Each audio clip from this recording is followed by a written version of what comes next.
Hi, I'm Samir Jain at ActiveAllocator.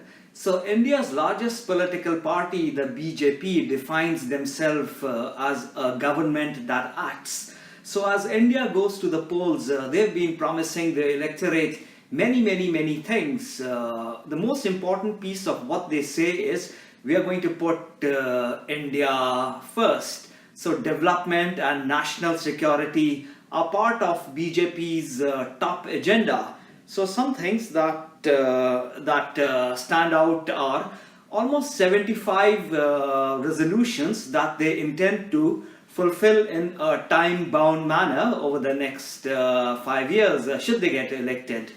The first thing they say is they're going to have a zero tolerance approach to terrorism, and they have a security doctrine which is going to be guided by India's national security interest only.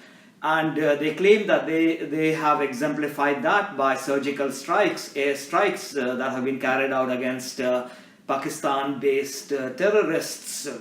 So these guys are pretty resolute that they're going to stick to zero tolerance against terrorism, all kinds of extremism, and they're going to give India's security forces a free hand to combat terrorism. So national security is pretty high up on the agenda, and part of the national security mandate is strengthening India's armed forces. So they're going to speed up the purchase of India's defense weapons, equipment. Recently they've been in the news and under attack by the opposition for a huge order for Rafale air jets. So the idea is to modernize India's armed forces to continue to strengthen the strike capabilities of India's army, navy, air force. Part of putting India first is self-reliance in the defense sector, which I think is India's fastest growing sector. So it's going to be self-reliance in the procurement of defense equipment.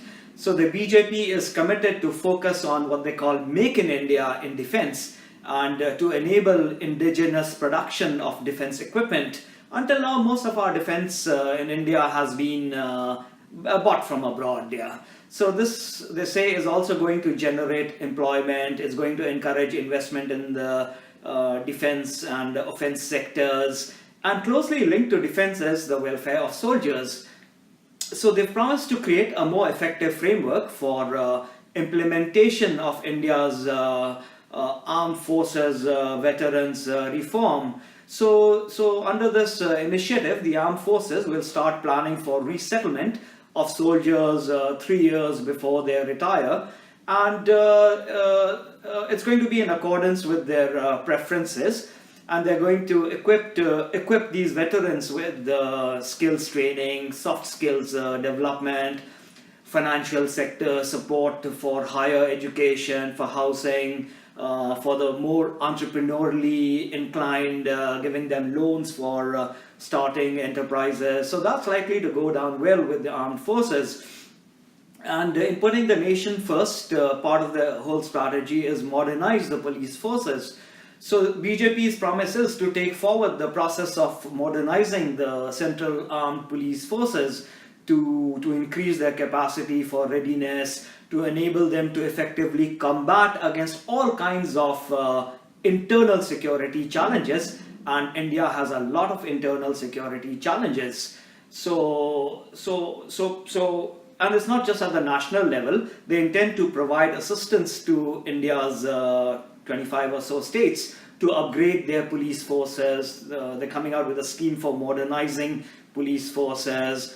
And all of this will encourage expedited police reforms in the states and enable the states to deal with new kinds of crime like cybercrime, and help them to become much more sensitive to the needs of citizens. So this is something that a lot of Indian police at the state levels have been accused of. So that's high on their agenda to fix it.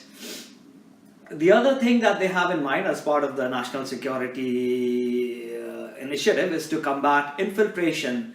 Now, there's been a huge change in the culture, the linguistic identity of some areas due to illegal immigration from Bangladesh, from Burma. So all of this has had an adverse impact on local people's livelihood, employment, and they expect to expeditiously, I don't know if that's possible, complete the National Register of Citizens process. This is pretty contentious in places such as in Assam, Northeast, or Arunachal, a lot of these border states. So they're going to continue to undertake effective steps to prevent illegal immigration in northeastern states. For this, they're going to strengthen India's border security. Part of what they're going to do is to focus on development and other necessary infrastructure in border areas so that these states don't feel alienated from mainstream India, something that has existed for the last 50 years or so. They've completed building an integrated connected checkpoints infrastructure that's going to facilitate easier trade. It's going to facilitate travel from neighboring countries. It's going to ease the movement of goods and people. They're going to construct even more integrated checkposts. And their promise is, after completing all of these by 2024 or so, all trade movement with neighboring countries, with Bhutan, with Bangladesh, with Nepal, will be conducted formally through these checkposts, which is probably a good thing if they can do that. The other part of the safety mandate is coastal security. India, as you know, is surrounded by oceans. We have one of the largest water lines. So the BJP has promised to continue to take steps for ensuring the security of India's very long coastline by investing in the Navy, building new submarines, etc. Another part of putting India first is a citizenship amendment bill. So the BJP in its manifesto is committed to the enactment of a citizenship amendment bill for the protection of individuals of religious minority communities from that are escaping persecution from neighboring countries. They haven't named these countries, but I guess India doesn't have too many neighbors. So they're going to make all efforts to clarify the issues for sections of the population, especially in the northeastern states that have expressed apprehension regarding any sort of legislation that doesn't take into account their views. So they've reiterated at least their intent to protect the linguistic, cultural and social identity of people of Northeast. And meanwhile, minorities, aside from Hindus, Jains, Buddhists, Sikhs, that are escaping persecution from anywhere will be given citizenship in India. That's pretty contentious, but BJP is a nationalist party. They've also pledged to combat left-wing Maoist extremism. They are committed to taking necessary effective steps against left-wing extremism to eliminate this menace in the next 5 years. What they say is in the last 5 years they're focused on developing places where Maoism was taking root in creating social, economic infrastructure, building more roads, building more mobile towers, creating more schools, bringing medical facilities in tribal areas, in the Jharkhand area, I guess, and others. A very important one is Jammu and Kashmir, the Act of 370.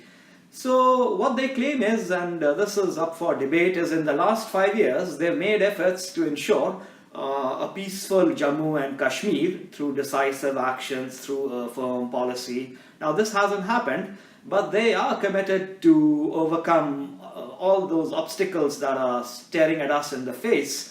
So all of these things are coming together in their claims.